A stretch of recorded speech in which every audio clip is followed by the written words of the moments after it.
Historia de un alma de Santa Teresita del Niño Jesús. Qué bueno es Dios, cómo proporciona las pruebas a las fuerzas que Él mismo nos da. Jamás, como lo acabo de decir, hubiera yo podido soportar el pensamiento de las amargas penas que el porvenir me reservaba. Ni siquiera podía pensar sin estremecerme que papá podría morir. Cierta vez él estaba subido a una escalera y yo justamente debajo. Me gritó: «Aléjate, hijita, si me caigo te voy a aplastar». Al oír me rebelé interiormente y en lugar de apartarme, me arrimé más a la escalera pensando: si papá se cae, al menos no tendré el dolor de verlo morir, pues moriré con él. No puedo expresar cuánto amaba a papá. Todo en él me causaba admiración. Cuando me exponía a su pensamiento, como si yo fuera grande, le decía ingenuamente que si dijera todo eso a los grandes hombres del gobierno, estos con seguridad se lo llevarían para hacerlo rey, y entonces Francia sería feliz como nunca lo había sido.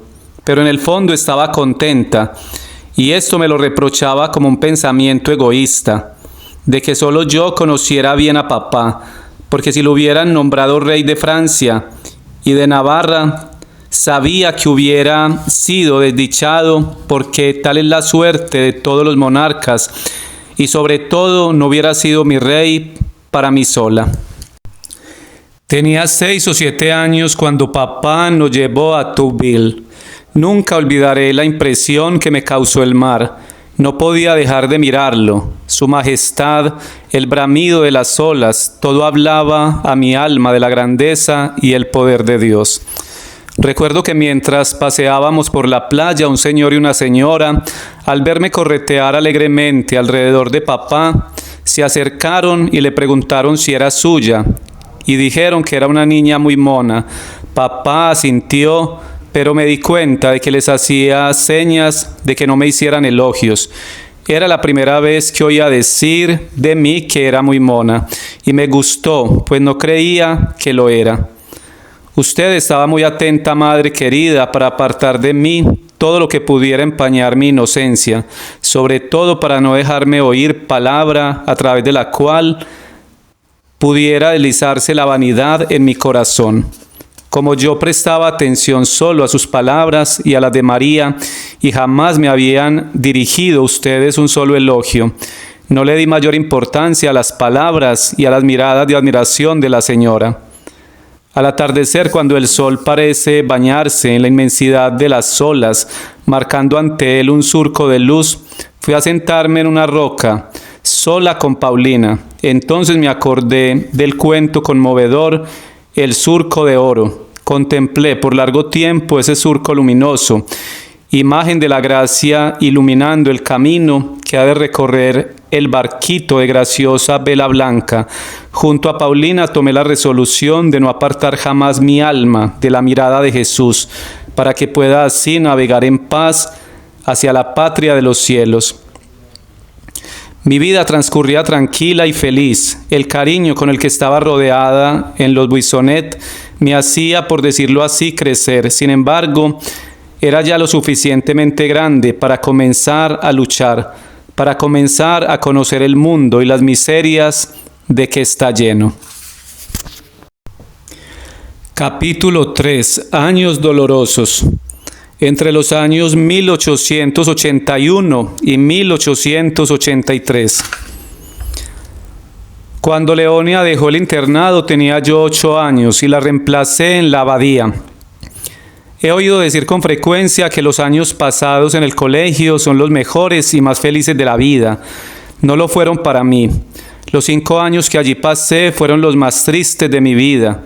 Si no hubiera tenido conmigo a mi querida Celina, no hubiera podido quedarme ni un mes sin caer enferma. La pobre florecilla había estado acostumbrada a hundir sus frágiles raíces en una tierra escogida, expresamente hecha para ella. Por eso le pareció muy duro encontrarse entre flores de toda especie, a menudo con raíces muy poco delicadas, y verse obligada a buscar en una tierra común la savia necesaria para su subsistencia. Me había dado usted tan buena instrucción, madre querida, que al llegar al internado era la más adelantada de las niñas de mi edad. Me pusieron en una clase donde todas las alumnas eran mayores que yo. Una de ellas, de unos 13 o 14 años, era poco inteligente, sin embargo, sabía imponerse a las alumnas y hasta a las maestras. Viéndome tan pequeña, casi siempre la primera de la clase y querida por todas las religiosas, me tuvo envidia, cosa bien disculpable en una pupila, y me hizo pagar de 1000 maneras mis pequeños éxitos. Con mi modalidad tímida y delicada, no sabía defenderme y me contentaba con llorar sin decir nada, sin quejarme, ni siquiera a usted, pero no tenía suficiente virtud para sobreponerme a estas miserias de la vida, y mi pobre corazoncito sufría mucho. Felizmente cada tarde volvía al hogar paterno y entonces mi corazón se esponjaba. Saltaba a las rodillas de mi rey, diciéndole las notas que había sacado. Él me daba un beso que me hacía olvidar todas las penas. Con cuánta alegría anuncié el resultado de mi primera composición, una composición de historia sagrada. Me faltaba un solo punto para tener el máximo, pues no había sabido el nombre del padre de Moisés. Por lo tanto, era la primera y traía una linda condecoración de plata. En recompensa, papá me dio una bonita moneda de 20 centavos que puse en una caja que fue destinada a recibir casi todos los jueves una nueva moneda, siempre del mismo valor. De esa caja sacaba la limosna que en algunas grandes fiestas quería dar de mi bolsillo, en la colecta, ya para la propagación de la fe u otras obras semejantes. Paulina, encantada con el buen éxito de su alumnita, me regaló un lindo arco, animándome a proseguir siendo muy estudiosa. Esta pobre niña tenía una real necesidad de estas alegrías familiares. Sin ella, la vida del internado le hubiera resultado por demás dura. Todos los jueves por la tarde teníamos tiempo libre, pero no era como los de Paulina, porque no estaba en el mirador con papá. Tenía que jugar, no con mi Celina, lo que me gustaba cuando estaba solita con ella, sino con mis primitas y las chicas de Maudelont. Para mí era un verdadero sufrimiento, pues al no saber jugar como todas, no resultaba una compañera agradable. Sin embargo, hacía todo lo posible por imitarla sin conseguirlo, y me aburría mucho, sobre todo cuando tenía que pasarme toda la tarde bailando cuadrillas.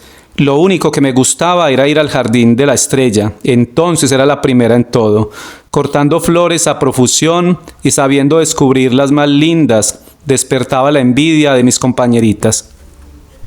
Lo que también me gustaba era jugar sola con la pequeña María, cosa que ocurría rara vez, al no tener a su lado a Celina Maudelont, que la arrastraba a juegos corrientes. Me dejaba en libertad para elegir, y yo elegía un juego enteramente nuevo. María y Teresa se convertían en dos solitarios cuyo único saber era una pobre choza, un campito de trigo y algunas verduras para cultivar.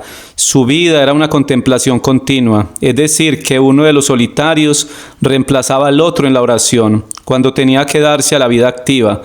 Todo ocurría en perfecto acuerdo, en silencio y con un estilo enteramente religioso. Cuando venía mi tía a buscarnos para pasear, continuábamos nuestro juego hasta en la calle. Los dos solitarios rezaban juntos el rosario, utilizando sus dedos para no poner de manifiesto su devoción al público indiscreto. Sin embargo, cierta vez el solitario más joven se olvidó, habiendo recibido un pastelito para su merienda. Antes de comerlo, trazó una gran señal de la cruz, lo que hizo reír a todos los profanos del siglo. María y yo estábamos siempre de acuerdo, teníamos tan exactamente los mismos gustos que cierta vez nuestra unión de voluntades se extralimitó. Una tarde que regresábamos de la abadía, dije a María: «Guíame, voy a cerrar los ojos». «Yo también los quiero cerrar», me respondió. Dicho y hecho, sin discutir, cada una hizo su voluntad. Andábamos por la acera, no teníamos por qué temer a los coches. Después de un agradable paseo de algunos minutos y de haber saboreado las delicias de caminar sin ver dónde pisaban, las dos aturdidas tropezaron juntas y cayeron sobre unos cajones colocados en la puerta de un negocio, o mejor dicho, Los hicieron caer. Enojadísimo, el dueño salió para levantar su mercancía. Las dos ciegas voluntarias se habían levantado por sus propios medios y caminaban a grandes pasos, con los ojos bien abiertos, oyendo los justos reproches de Juana, que estaba tan enojada como el comerciante. Por eso en penitencia resolvió separarnos, y desde ese día María y Celina fueron juntas mientras yo marchaba con Juana. Esto puso fin a nuestra demasiada gran unión de voluntades y no perjudicó a las mayores, quienes por el contrario jamás pensaban lo mismo y disputaban durante todo el camino. De este modo la paz fue completa. Nada he dicho hasta ahora de mi intimidad con Celina. Si tuviera que contarlo todo, no podría terminar. En Lisieux se habían invertido los papeles.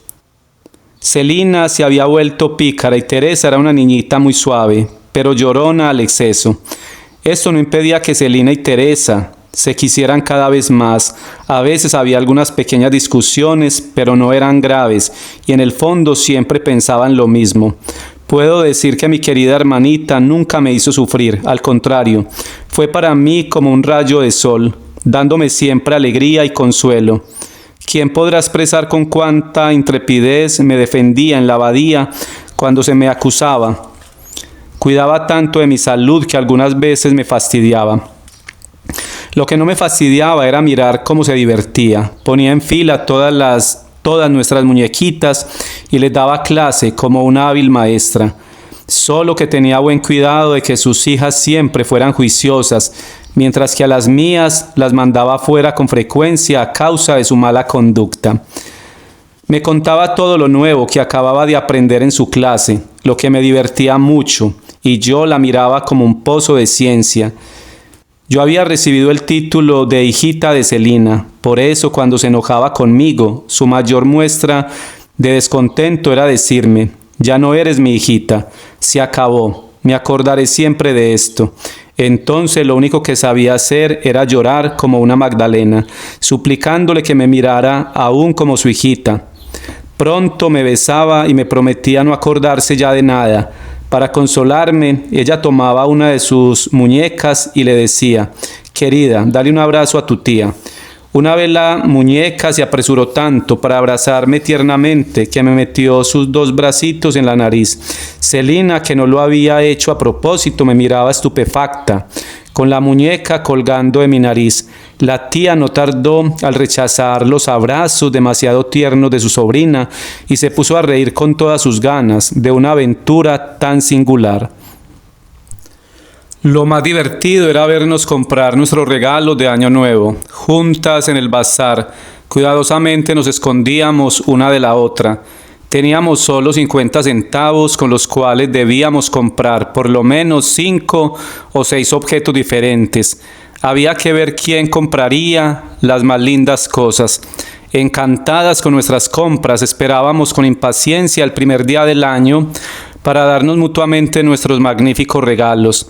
La que se despertaba primero se apresuraba a desearle feliz año nuevo a la otra. Luego nos dábamos los regalos y cada una quedaba extasiada ante los tesoros comprados con los 50 centavos. Estos regalitos nos alegraban casi tanto como los hermosos regalos de Año Nuevo de mi tío. Por otra parte, eso no era más que el comienzo de las alegrías. Ese día nos vestíamos muy rápido y nos quedábamos al acecho para saltar al cuello de papá en cuanto salía de su cuarto, resonando gritos de alegría en toda la casa, y el pobre papá parecía feliz de vernos tan contentas. Los regalos que María y Paulina daban a sus hijitas no eran de gran valor, pero les proporcionaban una gran alegría. Es que a esa edad no conocíamos el hastío. Nuestra alma se abría en toda frescura como una flor, feliz al recibir el rocío matinal. Nuestras corolas se balanceaban al soplo de la misma brisa, y lo que era alegría o pena para la una, lo era también para la otra. Hasta acá la lectura de Santa Teresita del Niño Jesús. Continuamos con la ayuda de Dios.